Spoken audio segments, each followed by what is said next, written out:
Hello everyone, welcome to another video from Drug Delivery Lab. We are here because Kamini, which is one of my first student to graduate from the lab, has published another paper. This is accepted in Bioengineering and Translational Medicine. And so we'll just give you another author's take on this video and see what her views are on the study. So, Kamini, welcome. I understand you are in Singapore now pursuing your postdoc. So let's talk about the study. So can you tell me what is the origin, what was the problem with osteoarthritis that exists in the field?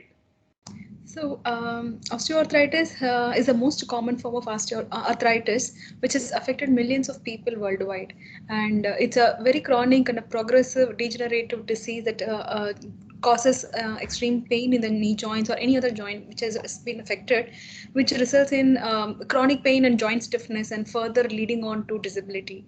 The major problem at the clinics, if you see, there are no disease modifying drugs, while the clinicians only address the symptoms like pain and inflammation by using corticosteroids and viscosupplementation. If you see, there is no disease modifying drugs that is present in the clinics, and usually patients who have started to receive this disease or who are in the process of getting affected by this disease continue to suffer with the disease, and there is no drugs that can reverse or halt the progression of the disease. Many drugs have been tried at research levels that can actually modulate the disease progression, but they are not entering the clinics because of the lack of translational efficiency of those formulations. So that was the major problem in osteoarthritis, is what we identified. Great. Could you then tell me a little more about what is the solution that you're proposing in this paper that just got accepted? Yes, so sure. So what we have tried in our work is that we are trying a two-pronged approach where we have seen that certain disease-modifying drugs like Rapamycin have the capability of modifying the osteoarthritis progression, but when they have been administered in mice models, we required frequent injections, which will not translate into a patient-compliant therapy. So what we propose is that why don't we take these disease-modifying drugs and encapsulate in a sustained release formulation, and so that a dual approach where the disease modifying also happens and the frequency of injection is also reduced, so that this kind of therapy can be translated easily into the clinics.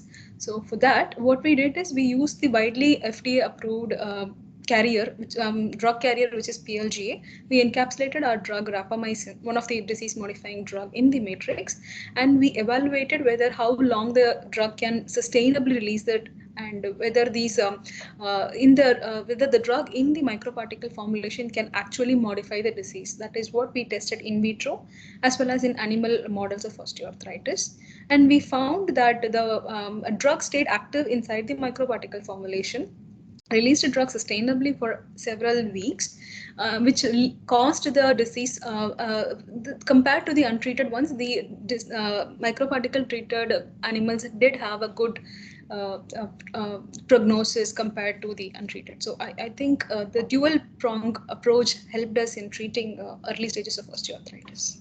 Great. And if I may just sort of add to this, this rapamycin activates autophagy, and then I guess there's a lot of data in the paper on senescence as well. So do you want to comment a little bit on these two aspects? Yes, so two primary, there are many etiological factors for osteoarthritis. Few of the major players are autophagy inactivation or autophagy imbalance in the cells, and which can lead ultimately to cellular chondrocyte senescence, and which turns the whole milieu inflammatory and make it a chronic inflammatory site. So rapamycin, how it modifies the disease environment is that it activates autophagy in the cells that have been stressed previously because of a mechanical injury or because of aging. There is accumulation of oxidative stress. So when autophagy gets activated, then the cell is capable of reviving its health and coming out of not going into the senescence stage, but actually the health of the cell is improved, which can contribute to better ECM production, and so that the osteoarthritis doesn't progress. So yeah, that is what we have addressed. Great. And so my final question to you then, Kamini, is So what are the future prospects? Are we looking at any treatment in clinic soon? And any comments on any of this? We are at the preliminary stage where we have shown our results in human articular chondrocytes from OA patients, which is very promising results. But in order for this to get translated into clinics, we need to evaluate it in larger animal models like horse and maybe sheep, and then we can subsequently carry on human trials. But yeah, that's the next pipeline. Okay. Okay, great. Thanks a lot, Kamini, for your time, and I hope you guys enjoyed this video. We'll be back with more as we publish more. So see you next time.